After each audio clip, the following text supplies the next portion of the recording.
étudiante à la radio scolaire à Nice. Nous allons vous présenter aujourd'hui les droits de l'enfant en général. Commençons par Najat Momo. Bonjour, je vais vous présenter les droits.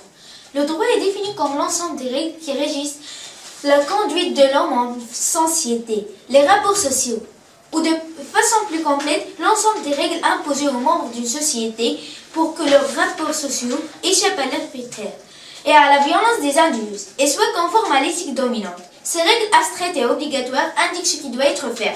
Ces règles juridiques peuvent trouver leur source dans une source normative, supérieure, extérieure, transcendante, comme le droit naturel. Le droit naturel est l'ensemble des normes théoriques prenant en considération la nature de l'homme et sa finalité dans le monde.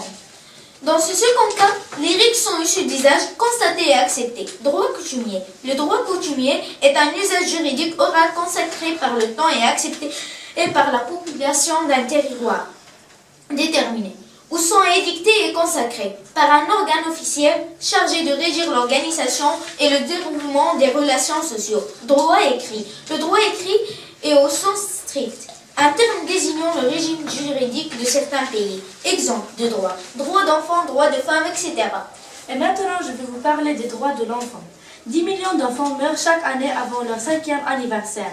Les droits des enfants sont les droits de la personne qui s'appliquent à tous êtres humains âgés de moins de 18 ans. Les jeunes ont droit à une protection et à des soins attentionnés.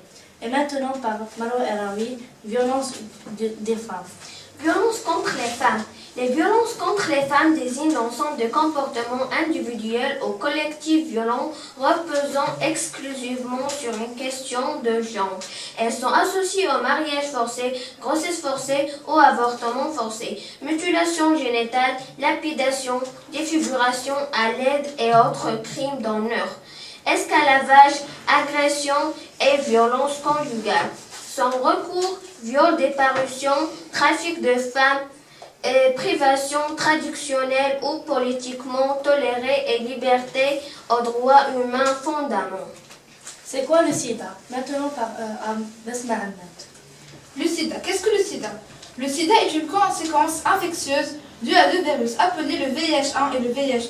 Le terme VIH veut dire virus d'immunodéficience humaine. Le terme sida est l'abréviation pour dire syndrome d'immunodéficience acquise. Maintenant, il y a une association pour lutter contre le sida qui s'appelle SIDAction et qui chaque 31 décembre lutte contre cette maladie et qui a pour objectif aider tous les gens touchés par ceci. Merci, au revoir.